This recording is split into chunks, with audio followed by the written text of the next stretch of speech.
What's going on, guys, and welcome back to the Edison Club podcast. I'm here today with my friend Blake Bowman, who I've mentioned on the channel and on the podcast quite a few times. What's up, guys? And today, kind of going to be going over Blake's YuGiOh story. He does have several what I would consider to be accomplishments under his belt. And so, do you want to go ahead and just start from the beginning on why did you decide to start playing YuGiOh again? Yeah, so I think it was 2013, fall of 2013.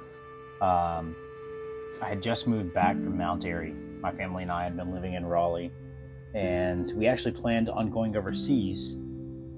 So we came back to Mount Airy to spend some time with family. That's where both my wife's family is from and mine as well. And my wife's brother, much younger at the time, was playing YuGiOh. And I had played YuGiOh when I was like 10 years old, like OG YuGiOh player. I mean, I was prime age, like target audience for YuGiOh when YuGiOh was like first a thing, when the episodes were coming out. So I'm dating myself here.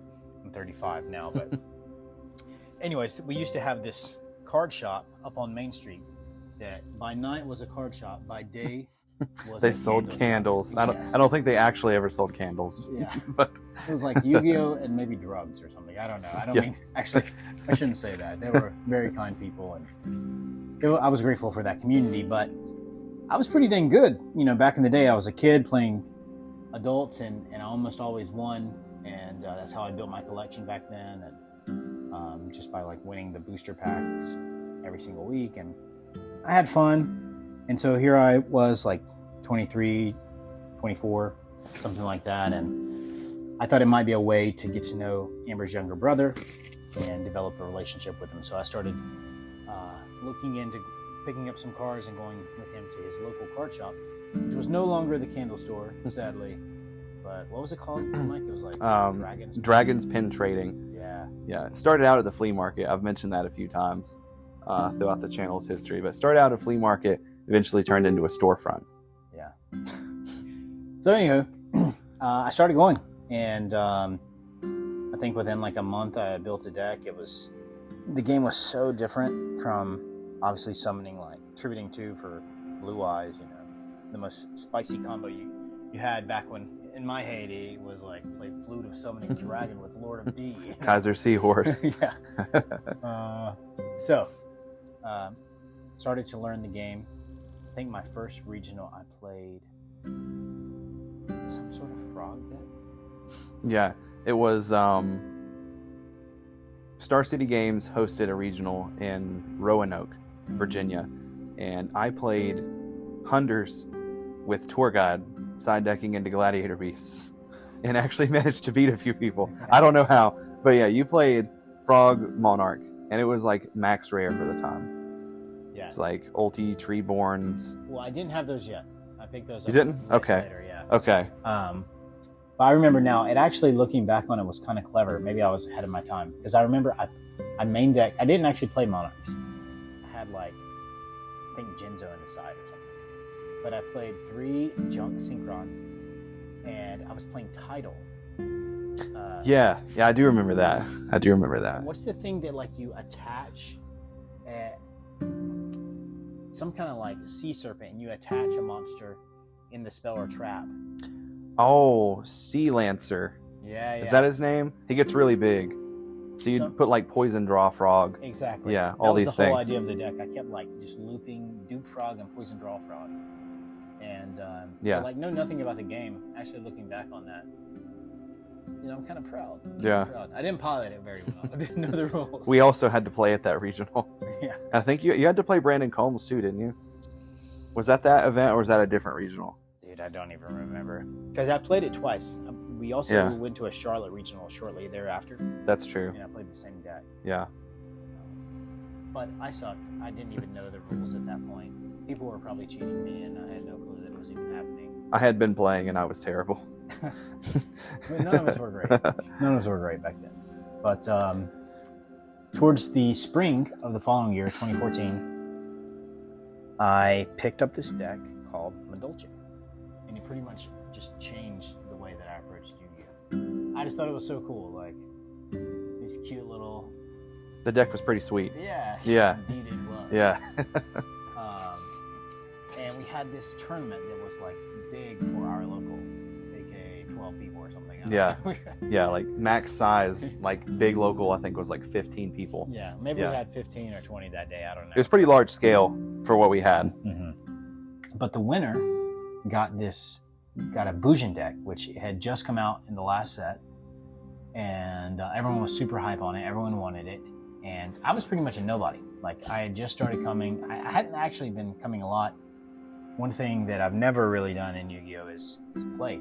I just kind of show up to play on tournament day, but I didn't play test. I would think about the game, but I didn't really play test. And so I'd just gotten this Madolche deck. And as silly as this may sound, I remember sitting in my bedroom just looping with, what's that thing called? Levier Dragon? Or Sea Dragon. The combo with Hoot Cake. Anyways, the Tiara combo, the old school Tiara combo before you had Angeli or any of the new cards. Just like 1,000 times over and over and over. If I can't do anything else.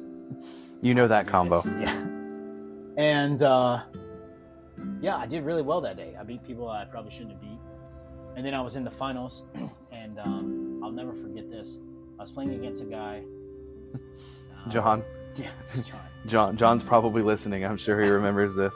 Or this isn't live, but he listens to all of these. So John, maybe if you do listen to this, I'll just go and apologize, because I think that might have been my first time like soft cheating. So I remember I was using some effect that was like, it was a pretty big deal, and he was main decking like 3 Fiendish Chain. And he had Fiendished, like my Hoot Cake, I think is what it was. Hoot Cake was sitting under a Fiendish. And then I summoned like a Mew. Or Mew Fair or whatever, I don't know how to say its name. The thing that allows you to... Yeah, the cat. Yeah. Cat. And he Fiendished it on summon. And I chained MST.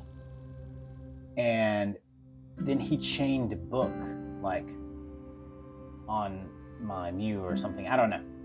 Yeah, the cat. And I never declared a target with my MST. I just flipped it over. And I was like, oh, I'm not MSTing that Fiendish. I'm MSTing the other one. The one that was on the Hoot Cake? The one that had been sitting there on the field. I had just never declared a target. And so that was definitely like soft cheating. Because I probably would have MST'd the Fiendish that he had just flipped if he didn't book my monster. Anyways, I won the game, won the series. And I just remember thinking after that day, I will say this, kind of a disclaimer, maybe not something that is super common for your average listener on this podcast, but I am a Christian, a follower of Jesus, and that has pretty much defined my whole life. Like when I say that we had moved back to spend time with family, we were getting ready to go overseas to serve as missionaries, actually in Egypt. My wife and my son and I, which we did go in about a year's time from the current story that I'm telling. But I say that to say, the reason that I felt that was relevant was that day I just felt that God had been so kind to me. I felt like I overachieved, played way better than I normally would have, and I just had a lot of fun. And from that moment on, I thought, man, I'm gonna actually kind of try in this whole Yu-Gi-Oh thing. And so that sort of launched, I guess, what I would say would be the next couple years of competitive play. My daughter is searching for me. Let me just... Yeah, go ahead. You're good. I'll keep him entertained till you get back. So this is Edison Club intermission. This would be a great place to put an ad. If you haven't already checked out my TikTok, go check it out. It's the Edison Club on TikTok. And also go to the homepage of the channel. You can get your own Edison Club t-shirt. So, kind of just ad-libbed all that. Yeah, I'm back. But we're back. 2 kids were actually hiding in a building, and somehow she still found us. Anyways, so that's like spring 2014. Yeah. we went to a regional shortly thereafter. The second, Charlotte used to have 2 every year. I don't know if they still do. Yeah, we haven't had a Charlotte in a long time. Really? Mm-hmm. You have to go to like Greenville, South Carolina. Dang. It's like the closest ones, or Richmond. Well, we used to have 2. Yeah, it was really nice. Yeah, and it was the second Charlotte regional. I took my Dolce. I topped. I got like 15th or something, and I just thought, like, holy crap, like, this is happening. I'm learning, you know, I'm learning how to play. You're doing it. Yeah. And then what helped me out big time was the release of a card called La Dolce Angeli. Yes, Primal Origin. Yeah, a game-breaking set for Yeah. sure.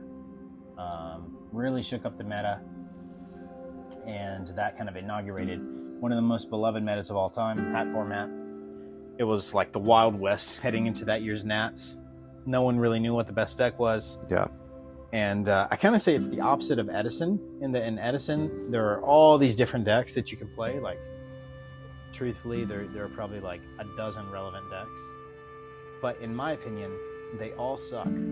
Every deck is bad. Every deck is bad. Every deck is one card away from just being busted. Yeah, but they're all inconsistent. None of them have like super explosive, powerful plays. Whereas I feel like Hat is the opposite. Yeah. Every Do you deck still have is your good. green light on? Just want to make sure it didn't disconnect. Yeah, you're good. Okay, sorry. I knew you walked away. I wanted to make sure. Yeah. No, good call. Every deck is good, and so for me, that was peak Yu-Gi-Oh.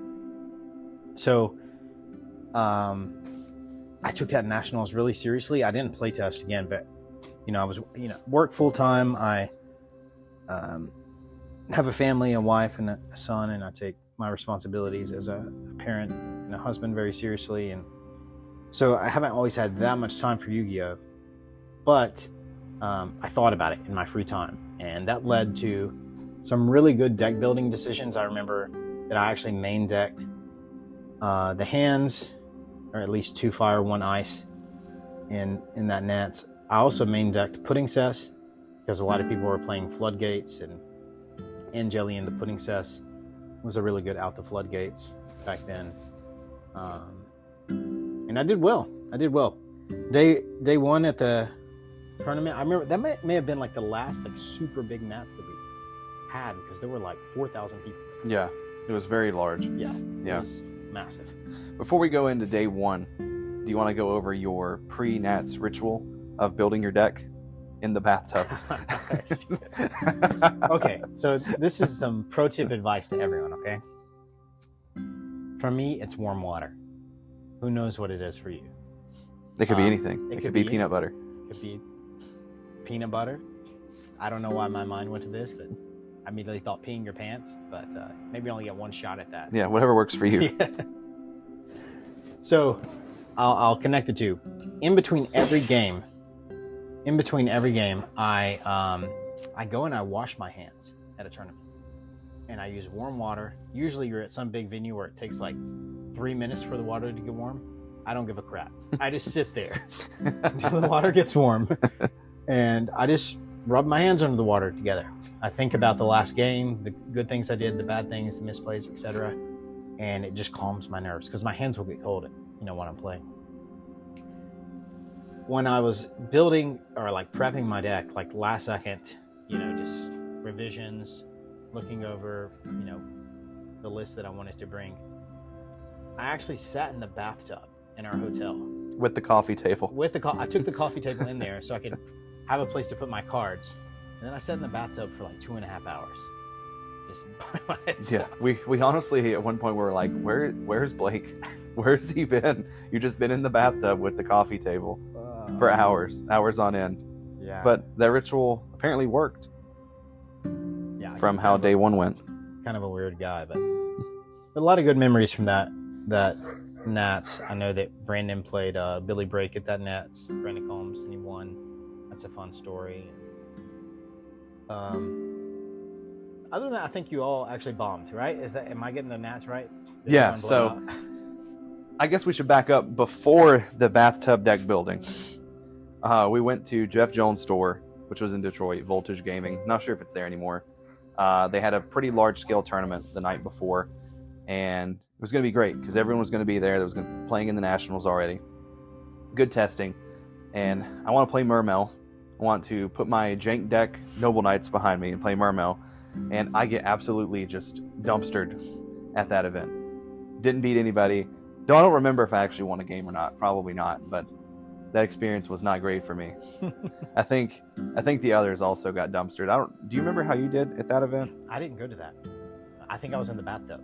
Were you really? Yes. Did you really? You stayed in the... Bro, there's no way. I Did literally you really? didn't go. I was in the bathtub, bro.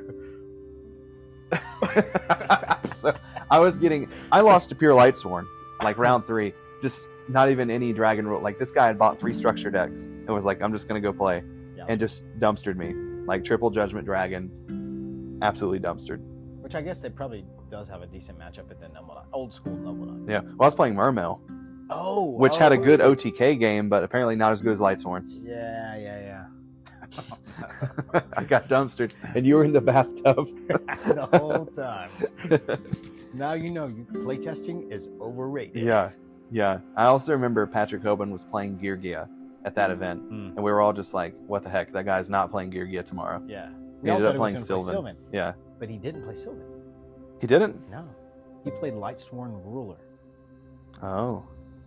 And everyone was shocked. Yeah, you told me about that. Yeah. I always forget about that every time. Yeah. I set, like, I didn't play him that day, but at one point we were like one person between us. We were on the same side of the table. Yeah. And there was one person between us, and there was this huge crowd. And I finished up first my game, and he was getting all these slow play warnings. And he was quite irate. He was like, I'm calculating all these different probabilities in my head right now. Do you know how difficult this is? Anyways, using my TI-89 calculator to calculate the probability. Yeah. So, day one went really well. It went really well. I will say, let me backtrack a little bit. When we got that Boujon deck, I actually ended up giving it to Michael. I know Michael has talked about this on his podcast, but that was when his dad passed away, and I went with him to the hospital, gave him the Boujon deck, but certainly never regretted that because I hated that deck. I thought it was like the most degenerate, stupid. Summon Yamato, play linear, Kaiser. Yes. And I had that deck for a couple months, and I played it, and then I was like, I hate this deck. So I think did we end up trading that deck for Sylvan? Did I trade you that deck for Sylvan? I traded it to you for something. I don't remember. Yeah. I remember I was just like, you gave me the deck, so I only want to trade it back to you, not anyone else. So I think it was like towards Sylvan or something. Oh, yeah. I was like, I'm so tired of summoning Yamato, activating Kaiser Coliseum, and just passing and winning. Winning. It's not even fun. Yeah. End phase. I think I'll send hair this time. Is it the right play? Doesn't matter. You can't summon. Yeah. Did I draw Vanity's Emptiness? Yeah. I win. Oh, you MST Kaiser? Okay. Vanity's empty. Yeah, it was good, but it was also like terrible. Yeah. And so I thought the deck was bad. And actually I was right. It was bad. Yeah. But that day one, I got sacked big time by a Boujon player. And I normally don't use those terms. Michael, you know me. Yeah. I feel like if I lose, it's my fault. Like, I almost never use that kind of language. Like, oh, I got sacked by an opponent, or I got really unlucky. That's just not how I see the world. And so I normally do not say this, but I don't think that there was anything that I could have done. I remember one moment where I didn't know if he would know a certain ruling with Firehand and Vanity's Emptiness that even a lot of other top players didn't know. But I was at like table 11 or something, or no, even less. It was like table 6 at that point. And I think I remember watching this match. Only undefeated players for the day up to that point, and it was towards the end of the day. And I was like, if he knows this ruling, then I have no chance of winning. I lose right here. But if he, or I'm sorry, the opposite. If he knows this ruling, I can play the correct play, the legal play, and maybe I'll still have a chance, even though it's a very small chance. But if he does know the ruling, and I try to play as if he doesn't, and he calls me out on it, then I just lose the game right here. So I decided to go the straight and narrow, and then I shortly thereafter lost. So I lost to freaking Boujon. Yeah, the meme deck. Yeah. So as we're leaving the venue, we stopped some guys. We hadn't eaten all day. You remember that? Like we were just starting. Or maybe y'all did. You left. Yeah, I scrubbed as usual. So I think I did end up eating, but I remember you had like a 12-hour-old Subway sandwich in your bag that you had like just munched on a little bit throughout the day, and it was probably so nasty. Yeah, it was like a meatball sub or something. Yeah, but like when you're at a YuGiOh event, like you're like a dog. Like you'll just take anything. Like throw me some scraps. It was also my first event. I didn't know anything, so I didn't know how to prepare, and like I didn't know food, etc. Like I just wasn't thinking ahead. So we wanted to get out of there. We were hungry. We asked some judges when day 2 started. They told us the start time. They confirmed with each other. Okay, we left. That night, I remember feeling like nervous, obviously. Yeah. I started thinking to myself, holy crap. Could I win? Like, are they going to fly me on a flipping plane to Japan to represent the United States? You know, you really start thinking stuff like that. People would be like, how long have you been playing? He'd be like 6 months. Yeah. Yeah. I'd be over there with like I'd be so happy, but I'd also be so defeated. Like I've been playing for over 10 years. You can't discount my candle store days. That's true. That's true. I had a year of It's always about the foundation. Yeah. A year of setting Mariforus and summoning Spear Dragon. Yeah. So, always back to fundamentals. Exactly. So day 2 is coming up. The night before, I remember thinking like, I could tell it was too big of a deal to me. Yeah. Like I was so nervous and just thought like, I'll be happy if I win, and I'll be like, my happiness is caught up in winning, and my sadness, like whether or not like I don't know, it just became too big of a deal for me. If I lost, it would just be destructive. And I remember praying and thinking like, Lord, just give me grace, like to just not care. I want to have fun, but whatever happens. It's just a game, and thank you for the opportunity to play at this tournament. You know. Anyways, we get to the venue. You should say what happened. Do you remember this? Because I feel like I'm just talking the whole time. So it was a very stressful morning. We needed to be there at a certain time. We also had to eat, and I think we almost died on the car ride there because Brandon's dad is a little aggressive driving in the city. I remember him flipping a few people off on the drive there, and I'm just like, we're in Detroit, like if we make it there and we don't die, But so we get there, we go to a Subway, which is down a really dark alley. Do you remember walking through that alley to get to the Subway? I do. We actually get to eat. Through a parking lot. Yeah. Like a city parking. Yeah. You had to pay to park. Kind of Yeah. Yeah. And we get inside, and they're already playing. The judge told us the wrong time. It was probably like an hour earlier than what they had said. Yeah. Yeah, round 1 was over and they had started round 2. Yeah. Actually, already. And so I'd already received a game loss in round 2. No, they just disqualified me. That's what it was. I was just DQ'd. Yeah, because you missed the first round. Because I'd already got a game loss in game 2 and I missed round 1. Yeah. Just DQ'd me. And so I didn't even get a chance to play. But there were only 2 games for that whole day. So I could have gone, in theory, lose 1, draw 1, and I would have got top 64. Yeah. So, robbed. Robbed. I remember that we were just all distraught at that moment. Yeah, but I took it surprisingly well, and I really think that it was just grace from God. Like, in that moment, I recalled the prayer that I had prayed and just thought, this is exactly what I asked for. Like, yeah, for you to show me that this game is not that important, not to like my happiness, my joy shouldn't rise and fall, shouldn't be caught up in this, but rather in what Christ has done on my behalf. And so actually I wasn't upset. I was just proud and thankful to have done well. And so we all packed the bags up. Yep. As losers. All of us. Headed back. Included. Yep. Headed back. Almost died again on the way home. I remember it was raining like golf ball size hail on the way home, and we were going like 85. And the first thing that Brandon's dad says is, "I can't see," while we're going like 90 miles an hour. Somehow we made it back home. Yeah. We managed to live. We did make it back. Anyone know if Brandon drives like his dad? I've only ever rode with Combs like one time, actually. Maybe there was a reason. Yeah, I think so.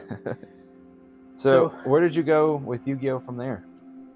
Well, I only played for like 2 more months, and Yeah. then we went to Egypt. Shadal, Burning Abyss came out. Yeah. So I remember playing a couple locals tournaments. BA was like the one deck that I was able to convince you on, like very early. Yeah. Because everyone was talking about like Satellar Knight, Shadal, Cleafort, all these other decks, and I was like, I don't know. This Burning Abyss deck looks good. And you're just like, no, it's Void Tech. It's Void Tech. No, because it was so.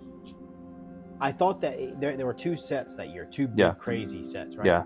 Cleafort wasn't a part of it in the beginning. It was just Shadal, Satellar, and Burning Abyss. Those were the first 3. Cleafort came out Was with the Necros. next set? Yes, it came out with Necros. Okay. In January. And they were both insane. And that's why I thought, like, no, wait. Like, all 3 of these decks are bad now compared to these 2 decks. Yeah. But most of that I actually spent in Egypt. Yeah. So we left for Egypt at the end of that summer. And we had planned on, like, living the rest of our lives there. I sold most of my cards, and YuGiOh was not a thing in Egypt. Yeah. Nothing. So it would have been sick to have some cards in Arabic. That'd be kind of cool. Anywho, we were there. Amber is pregnant. My wife Amber is pregnant with our second child, our daughter Lydia. And she just has a really traumatic pregnancy. It does not go well. She is sick. Her daughter is sick. Or our daughter in the womb is sick. Things aren't healthy. Her numbers aren't looking good. We also lived in a village in the middle of nowhere called Mansoura. And like, you don't even have an address in Mansoura. Like, you described where you live. Your address, my address was literally behind a hospital called Mustafa Al-Akhrim, and beside the fish market called Awardi. That was my address. And then you told them, like, how many steps up, the flight of the So you would, like, write this on the envelope? Like, if you were going to receive mail, or... No, like, if I'm calling Domino's and I'm like, I see. Deliver pizza? Yeah. And they're like, what's your address? And that literally is my address. It's not like I'm giving directions. That's my actual address. Yeah. So, just a different world, different world. We often didn't have power. Electricity would go out for like a day at a time, and that would happen like every other day. So, like, basic things like cooking were very challenging. But the most challenging was the fact that we couldn't find a doctor anywhere. We found one once, and then he never called us back. And so my wife is like about to have a baby. She's doing really poorly, and she can't get medical care. So we decide to pack it up. We don't really have it. Well, not even that. Like, actually, our agency said, hey, you're doing physically really poorly, and we need to get you back to the U.S. So it wasn't our plan, but surprise, we just, like, reappeared in Mount Airy, North Carolina in April of 2015. I wanted to start playing YuGiOh again. But all the regionals had come and gone. And Nats was coming up in June that year instead of July. Yep, in Nashville. Yep. And so the only place that had a regional wasn't also in Tennessee. I don't remember. I didn't get to go to that one with you guys. It wasn't Tennessee. I mean, it wasn't Nashville, but it was like was it Knoxville? Maybe, I don't know. I think Knoxville used to have regionals, I'm pretty sure. So I rented a car. I didn't even own a car because we had sold everything when we went overseas. And this is when you went with Daniel, Littlejohn, and Taylor from Statesville, right? Yeah. From Statesville. Yeah. I didn't even know. I had never seen a Necros card. Yeah. Literally, I got back and it was like a week later. Yeah. And I had Shadal still. But not even like the new cards. I just had old Shadal. Yeah. From like the fall format. And I went there. And dude, I don't know what it was, but I was one game away from getting top 8. I lost in top 8. It was a fairly big regional. It was, It's like 200 people, 250, something like that.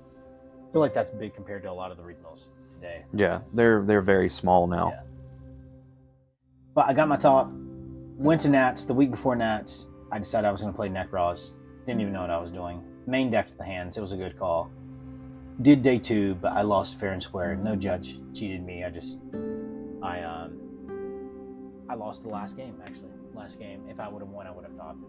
But I lost. So that honestly is like my whole Yu-Gi-Oh career. Yeah. Because one win away. Yeah, no, that's like all that I've played, because after that, we went back overseas. Yeah. To Mexico. Yeah. And, we went to Raleigh for a couple years, but then we moved overseas to Mexico, planted churches there. We've been there for years now, and I've just come back. There was a little 1-month window in between. This was like 3.5 years ago. Yeah. When you guys were coming over to my house. Yeah. YuGiOh Yeah, this was like Orcust, Sky Striker, Salomon Great. And I remember you trying to sell me on Orcust like 2 months before it was good. And I was like, no way, man. That deck stinks. And I played Salomon Great. Lo and behold. It was like after it had been banned out. Yeah, and Nibiru came out. Yeah, that just ruined it. Yeah, so like your board went from being like, I don't know, like Sunlight Wolf, Rage, Roar to Primal Being Token. Go ahead.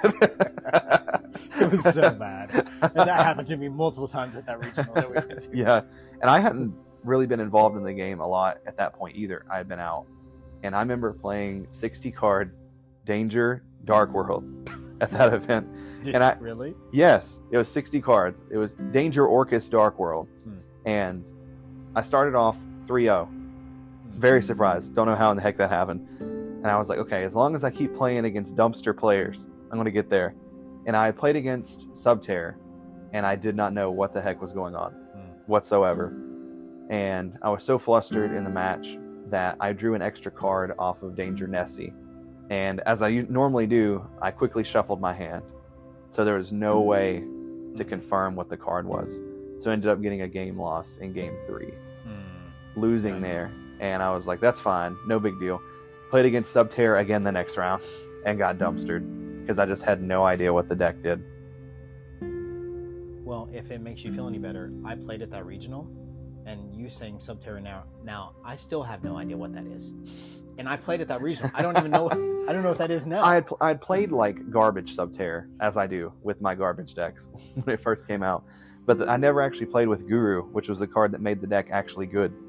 So I was just so shook. I was like, this deck's actually good now. Yeah. No, every deck I played that day, I had no idea what any of them. Yeah. Because the game changes so fast. Like the last time I had played was 2015, and that was 2019. Yeah. And now I'm jumping back into it again. Yeah. It's 2023. That was the only regional, by the way, after I learned how to play the game that I didn't top. Remember, I almost topped though. Yeah. I was you were close. Last round, if I would have won, I would have. Yeah. Yeah. I'm just now getting back into it. I don't want to play Modern because I just feel like the game has evolved beyond my capacity to catch up. Me too, honestly, for myself. And some of the decks, they stay relevant. Even though they're not the best deck, like if you go to an event, like I lost to, what's it called? ABC, is that a deck? Yeah. Okay, I lost to that, and that deck was old. Yeah. Back then. Yeah. But it was completely new to me. Yeah. I had no idea what it did, and I would have won if I knew how to play against it. I just didn't know what I was doing. Yeah. So I feel like you need to know not only the current cards, but cards of the last like 5 or 6 years. Yeah. At least like have interacted with them at some point somehow. It's too much. Yeah. Pendulums are still new to me, man. Yeah. Yeah. Pendulums also got nerfed a few years ago too. Yeah. So I opted to play Edison instead because that's a world that I can understand a bit more easily, even though it's still kind of new to me, like a lot of the cards. At least the mechanics aren't new to me. Some of the rulings are. Yeah. Some of the rulings in Edison are crazy. Yeah.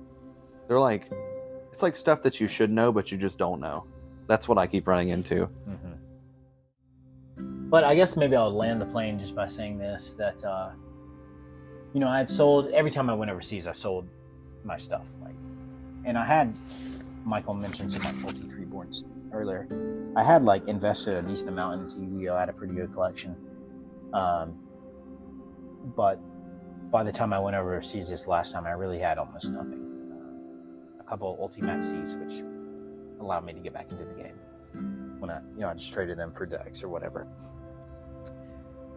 So I thought about when I was coming back, I knew I was coming back to the US, like, it's just too much to reinvest into, too much to relearn, etc.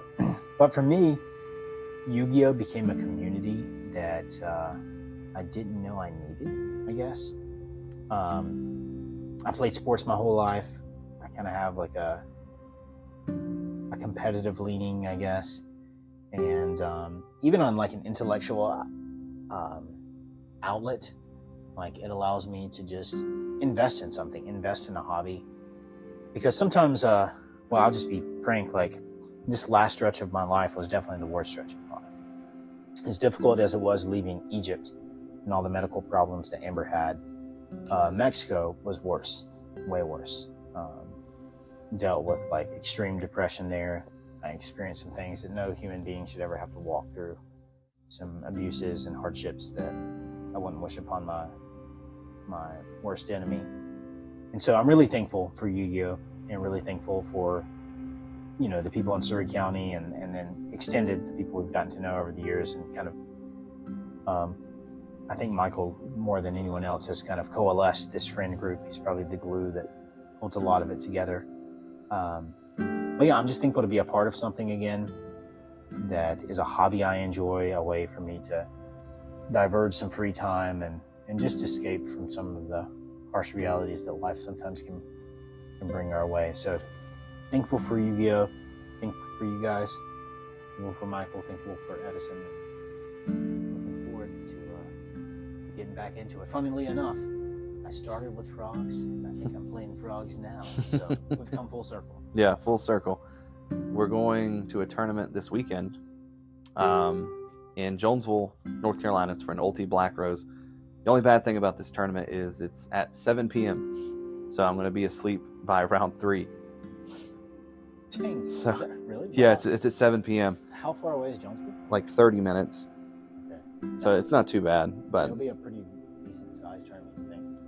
I don't think so. Yeah. I don't think it'll be over 15, which Okay. might be decent size, but Yeah. I don't think it'll be over 10 to 15. I just think that a lot of the players that come to a lot of the bigger ones commute 2 to 3 hours.